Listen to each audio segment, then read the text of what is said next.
So I'm Rachael Eubanks, the state treasurer. Treasury has a lot of different responsibilities, including everything from tax administration to create the revenues for this critical state program. We manage a large portfolio for pension retirees. We have oversight over local government financial health. We act as the state's checkbook. We act as intermediary between the state and Wall Street and manage the state balance sheet. So we've got a wide variety of things that we do in the department, and I get to do a little bit of all of it.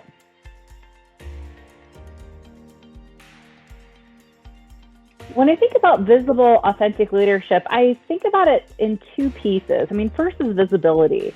I think having representation matters. You know, I happen to be the first woman to have sat in this seat before.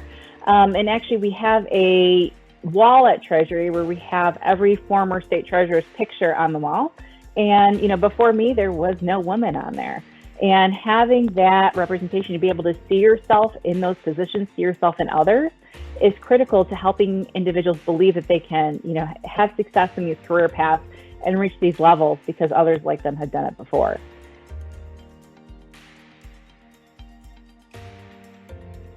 Definitely build your network. Starting very early in your career, joining, you know, networking groups, joining women's groups that are designed to support women's professional advancement can be incredibly helpful in helping you get that first kind of rung in your career. And getting that start is the most important part.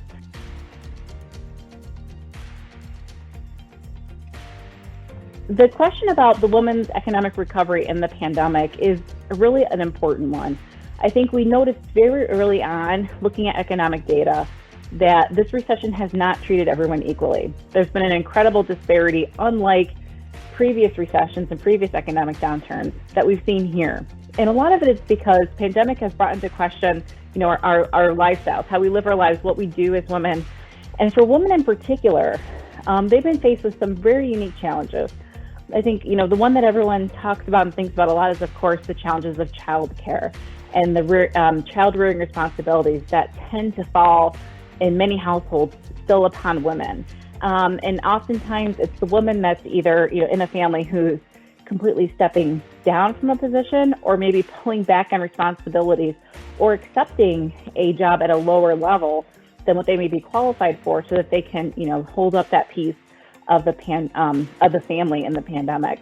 And then secondly is really the areas where women, you know, have been concentrated in various fields. So for example, healthcare is a very much a woman-dominated field. I think about 3/4 of healthcare workers overall tend to be women.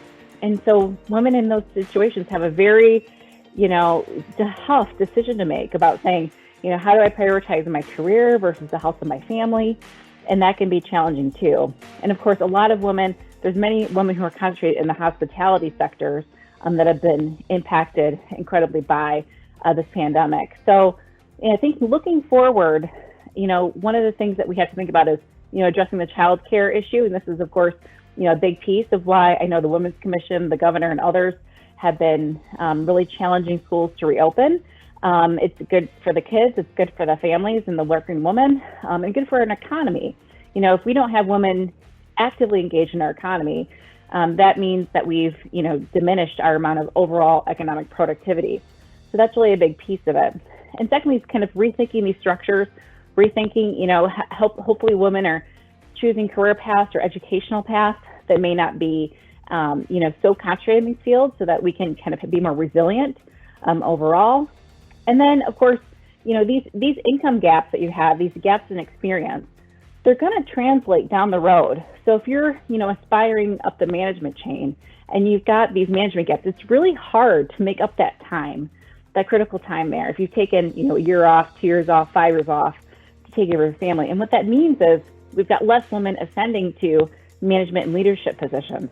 And that impacts us all, because if we don't have diversity at the table, diversity in who are making decisions, we're not going to make as good of decisions. So we still have to support women through this process, get them back on track, engage in the workforce, so that we can be as economically productive and make the best decisions we can.